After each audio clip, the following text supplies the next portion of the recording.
दोस्तों नमस्कार, आपका स्वागत है हमारे ब्लॉग चैनल पर एक बार फिर से। आज मैं हूँ बारांकी जनपद के हैदरगढ़ कस्बे में और आज मैं आपकी मुलाकात कराने जा रहा हूँ हैदरगढ़ की बेहद मशहूर शख्सियत, जिन्होंने ज़िले में एक अपनी अलग से पहचान बनाई, अपनी मेहनत के दम पर, अपनी लगन के दम पर, अपनी लेखनी के दम पर और अपनी गायकी के दम पर।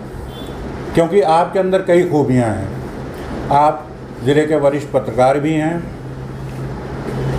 कवि भी हैं, गीतकार भी हैं और अभी जो कोरोना काल हुआ है उसमें आपके गीत बेहद लोकप्रिय हुए। बहुत से गीत आपने डाले अपने चैनल के ऊपर। आपका एक यूट्यूब चैनल है, उस पर आप लगातार वीडियो इस तरह के डालते रहते हैं, सामाजिक मुद्दों पे वीडियो डालते रहते हैं और सामाजिक काम भी आप बहुत करते हैं, वो चाहे नशा उन्मूलन का हो। नशा उन्मूलन के लिए लेकर आपने पूरे ज़िले में एक पदयात्रा भी की थी, जिसको पूरे ज़िले में बहुत ही ज़बरदस्त समर्थन मिला था। इसके अलावा आप राजनाथ सिंह के भी बेहद करीबी हैं, जो इस समय हमारे देश के रक्षा मंत्री हैं, पहले प्रदेश के मुख्यमंत्री भी रह चुके हैं। उनके आप मीडिया प्रभारी भी, जब वो हैदरगढ़ से विधायक थे और प्रदेश के मुख्यमंत्री थे तो आप उनके मीडिया प्रभारी भी थे। और इनकी खूबियों के बारे में मैं जितना गिनाऊँ उतना कम है। तो आइए मैं आपकी सीधे उनसे मुलाकात कराता हूँ। हमारे साथ हमारे बड़े भाई कृष्ण कुमार द्विवेदी जी हैं। भैया, आपका स्वागत है हमारे प्रोग्राम में। तो सबसे पहले तो हम आपसे राजनीति के ऊपर बात करना चाहेंगे। वैसे आप तो हर फन में माहिर हैं और अगर ये कहा जाए हर फन मौला तो गलत नहीं होगा। हम लोग आपसे बहुत कुछ सीखते हैं, बहुत कुछ जानते हैं आपसे। आपके जो सामाजिक कार्य हैं, आपके जो राजनीतिक कार्य हैं या आपकी जो पत्रकारिता है, आपकी जो लेखनी है, उससे हम लोग बहुत कुछ सीखते हैं। लेकिन आज हम आपसे जो चर्चा करेंगे वो राजनीति के ऊपर करेंगे। सबसे पहले तो हैदरगढ़ की हम राजनीति पे आपसे चर्चा करना चाहेंगे कि हैदरगढ़ में पिछले 2 बार से कोई मुकामी चेयरमैन नहीं होता है, इसकी क्या वजह है? सबसे तो पहले मैं आपके चैनल को और आप सभी जितने हमारे दर्शक हैं मैं कृष्ण कुमार द्विवेदी, राजू भैया, सभी लोगों को मैं प्रणाम करता हूं और सभी लोगों को मैं होली की बधाई देता हूं। शब रात भी है, मैं उसकी भी आप सभी लोगों को मुबारकबाद देता हूं। बाकी अगर हैदरगढ़ नगर पंचायत की हम बात करें तो यहाँ पर 2 बार से मुकामी चेयरमैन नहीं होता। मुकामी शब्द का अज़मी जी आपका मतलब उर्दू शब्द है, तो मैं उसको थोड़ा सा हिंदी में सरल करूँगा। मतलब ये है कि स्थानीय स्तर का जी। ये ज़रूर है कि हैदरगढ़ में इधर 10 साल से हैदरगढ़ में कई पीढ़ियाँ जिन लोगों की बीत गई, वहाँ से निकल करके कोई व्यक्ति चेयरमैन नहीं हो पा रहा है।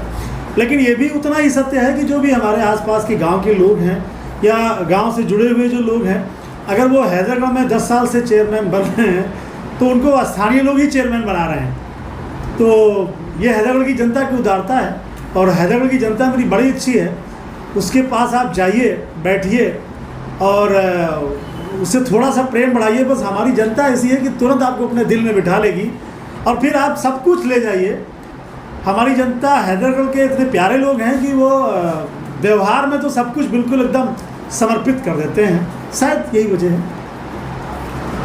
अच्छा, एक चीज़ आपसे और जानना चाहेंगे, जो अभी के चुनाव हुए हैं विधानसभा के चुनाव जी, इसमें शुरुआत में ये देखने में लग रहा था कि समाजवादी पार्टी से ही मुख्य टक्कर थी भी भारतीय जनता पार्टी की, और शुरुआत में ये लग रहा था कि समाजवादी पार्टी की सरकार बन जाएगी। लेकिन ऐसा परिणाम आने के बाद ऐसा नहीं हुआ। तो क्या वजह रही, जबकि लोग खफा थे? मैं खुद भी कई तमाम गांवों में गया, लोग छुट्टा जानवरों से परेशान थे, महंगाई से परेशान थे और तमाम चीज़ों को लेकर लोग परेशान थे। लेकिन आखिर ऐसा क्या रहा आपके विश्लेषण में? प्रदेश में ऐसा क्या रहा कि बीजेपी की दोबारा देश की राजनीति का अभी जी बिल्कुल एकदम स्वरूप चेंज हो चुका है। वास्तव में इस देश में अभी तक जितनी भी राजनीति हुई है उसमें धर्म और जात के नाम पर राजनीति होती रही है। अब ये जो आज का स्वरूप है बीते 10, 15, 20 साल से, वो स्वरूप थोड़ा सा ज़्यादा मुखर हो गया है। एक ज़माने में मुझे कहने में कोई गुरेज नहीं है, खासकर जो हिंदू समाज था वो सहिष्णु था और मुस्लिम समाज जो था उसको वोट बैंक बनाने के लिए नेता कदाचित एकदम उतावले रहते थे। अब स्थिति ये हो गई कि हिंदू समाज भी कहीं ना कहीं अपने आप को ये महसूस करने लगा कि मुझे भी जहाँ भी वोट करना चाहिए, मुझे एकजुट होकर वोट करना चाहिए। बीच में नेतागिरी ने, खराब राजनीति ने कुछ इतने ज़्यादा मतलब बीजारोपण कर दिए नफरत के, या फिर यूँ कहिए कि अज्ञानता में कुछ ऐसी स्थितियाँ बढ़ती चली गई कि हमने किसी भी समाज का, कोई भी कौम हो, उसका अगर कोई व्यक्ति कोई गलत काम किया तो वोटों के चक्कर में हमने उसको समझाया नहीं, मैंने उसको मना नहीं किया और हम उसकी ज़्यादतियों को वोट बैंक के चक्कर में चुप रह करके अब सहते चले गए। आज अगर भारतीय जनता पार्टी की सरकार आ गई है तो मैं समझता हूँ कि इसका भी बहुत बड़ा एक कारण है। जाहिर सी बात है कि अगर योगी जी की सरकार को देखा जाए तो उन्होंने पूरे 5 वर्ष तक कोरोना काल में जब लोगों को पूरी तरीके से अनाज की ज़रूरत थी, तो मैं समझता हूं कि उस समय सरकार ने काफ़ी अच्छा काम किया। लेकिन चूंकि कोरोना पहली बार आया था, एक बड़ी भयावह बीमारी थी, ऐसे में तमाम कहीं कहीं काम करने के दौरान शून्य भी उत्पन्न हुए, लेकिन उन शून्य को तुरंत भर लिया गया। जाहिर सी बात है कि चाहे वो महिलाओं को रक्षाबंधन के दिन फ्री बस की यात्रा करवाना हो, चाहे शौचालय की व्यवस्था गांव में करवाना हो, चाहे उज्ज्वला योजना के अंतर्गत गैस देना हो, चाहे किसान निधि के अंतर्गत किसानों को जो है वो सम्मान निधि, इसके अलावा अभी देखिए श्रम कार्ड बनाए गए 1,000 रुपये उसके भी पहुँचे। अर्थात एकदम स्पष्ट मामला था कि भाजपा ने एक उस गरीब परिवार में जहाँ की लड़कियाँ, जहाँ की महिलाएँ सर्दी, बारिश या रात में जो शौच के लिए बाहर उनको जाना पड़ता था, उनको तमाम परेशानियां झेलनी पड़ती थी, वो कहीं न कहीं उससे उनको निजात मिली है। तो वो जो अनाज, ये जितने भी व्यवस्थाएं थी, इससे कहीं न कहीं एक जो छोटा वर्ग था वो भाजपा से पूरी तरीके से जुड़ गया। भाजपा का जो वोटर था इस बार बिल्कुल साइलेंट था। बहुजन समाज पार्टी ठीक से चुनाव नहीं लड़ पाई। कांग्रेस ने खूब मेहनत की, लेकिन उसके बावजूद में भी कांग्रेस कोई करिश्मा नहीं कर पाई। तो जाहिर सी बात थी कि भारतीय जनता पार्टी की सरकार बनी। और जहाँ तक सवाल है समाजवादी पार्टी का, समाजवादी पार्टी के जो बड़े नेता थे उनके कुछ ऐसे बयान आए जिनको पढ़े लिखे लोगों ने आत्मसात नहीं किया। जैसे कि याद करिए आप, जब कोरोना काल आया था उस समय वैक्सीन को लेकर के जितने हल्के बयान आए कुछ नेताओं के, जो कहीं ना कहीं हमारे देश की जो जनता है उसके प्रति अच्छे नहीं थे। क्योंकि वैक्सीन की ज़रूरत हर व्यक्ति को थी, हर जात धर्म के व्यक्ति को थी। और मुझे ये कहने में एज टू पत्रकार, या आप कुछ भी हमको मान लीजिए, आप ये कहने में कोई गुरेज नहीं है कि आज भी अगर राशन मिल रहा है तो वहाँ पर जात धर्म नहीं देखा जाता, सबको लेकर के सब लोग आगे बढ़ रहे हैं। जहाँ तक मेरी अपनी जानकारी है कि हमारे मदरसों को भी डिजिटल सिस्टम की ओर ले जाया जा रहा है इस सरकार में। तो अगर हमारा मुस्लिम समाज पढ़े लिखेगा तो तभी तो वो आगे बढ़ेगा, तभी से वहाँ IAS निकलेंगे, PCS निकलेंगे, IPS निकलेंगे। तो मुस्लिम समाज को भी वोट बैंक बनाने की ज़रूरत नहीं है, उसको जो है पढ़ा लिखा के देश के साथ बिल्कुल एकदम लगा देने की ज़रूरत है। और मैं समझता हूँ कि अब मुस्लिमों में भी बहुत ज़्यादा इसकी तेज़ी आई है और लोग कहीं न कहीं शिक्षा की ओर आगे बढ़ गए हैं। जैसा कि आपने मुस्लिमों की बात की, तो अभी मैं 1-2 दिन पहले कोई चैनल देख रहा था, नेशनल चैनल था, उस पर ये दिखाया जा रहा था कितने % वोट किस पार्टी को, किस समाज के मिले हैं। तो उसमें ये बता रहे थे कि 8% वोट बीजेपी को भी मुस्लिम समाज के मिले हैं।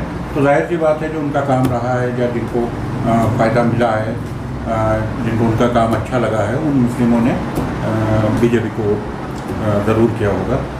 अच्छा, अब अगला सवाल हमारा है, 2 दिन बाद होली है, होली को लेकर आप क्या संदेश देना चाहेंगे समाज को? देखो अजमी भैया, हम तो अपनी अवधी भाषा अगर आपसे बतलाई तो हम एक के बात कही थी कि होली जो है ना एकदम बिल्कुल मौजूद त्यौहार है।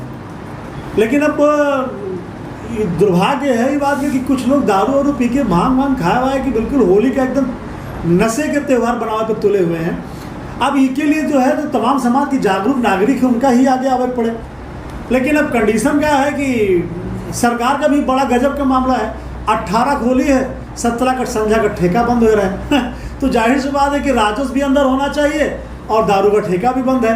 अरे आपको कोरोना काल भैया याद है, जब पूरी तरीके से दारू सबसे पहले जब खुली रहा तो हमारे ऊपर एक गाना हो रहा है कि बाबा दारू कौन रही मजबूरी, काहे दारू हुई जरूरी। काहे दारू हुई। आप बहुत ही पसंद किया जी, हमारा जी, है गाना मारियो। मैंने भी सुना। तो अब ऐसी स्थिति में बिहार की तरह जो है अगर दारू बंद हो जाए तो हम कह रहे देश तब्बो चले, उत्तर प्रदेश तब्बो चले।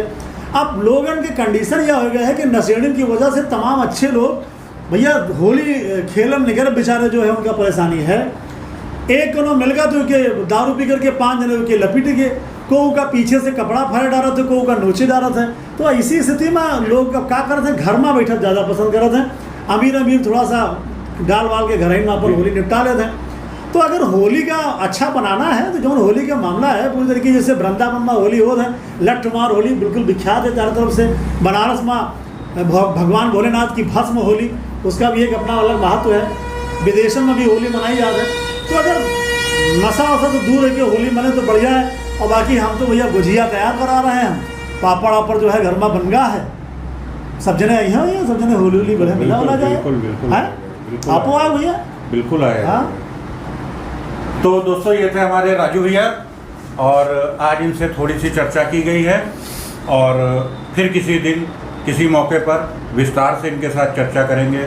बहुत ही जागरूक इंसान हैं, वरिष्ठ पत्रकार हैं, समाज के हर मुद्दे को लेकर सोचते हैं। तो आपसे फिर मुलाकात होगी, तब तक के लिए